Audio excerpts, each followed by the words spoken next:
College পড়ুয়া ছাত্রছাত্রীরা কিভাবে তাদের চরিত্র রক্ষা করবে?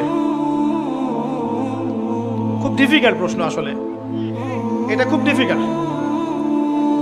আমার নসিহত, কয়েকটা নসিহত হচ্ছে, নামাজ ছাড়িয়েন না 5 ওয়াক্ত। 1 নাম্বার, নামাজ ছাড়েন না 5 ওয়াক্ত।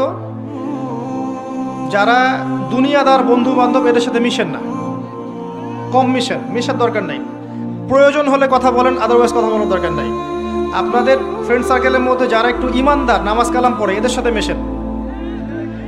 মেশেন। পড়াশোনায় বেশি ব্যস্ত থাকেন, এত বেশি পড়াশোনায় ব্যস্ত থাকেন যেন অন্য চিন্তা আপনার মধ্যে আসতে না পারে, ঠিক আছে? আর এই যে স্মার্টফোন কম চালান, ইউটিউব কম দেখেন, ফেসবুকে যায় না বেশি। আপনি বই পড়েন, খেলাধুলা করেন। শোনেন, খেলাধুলা করেন। আমি জানি এর কিছু ক্ষতিকর দিক আছে, বাট এটা এখন অন্য ক্ষতিকর দিকের চেয়ে বেশি ভালো। এই যে পর্ন দেখা, আপনার মাদকদ্রব্য সেবন করা, আড্ডাবাজি করা, পাবজি খেলা, টিকটক করার চেয়ে ক্রিকেট খেলা অনেক ভালো আছে।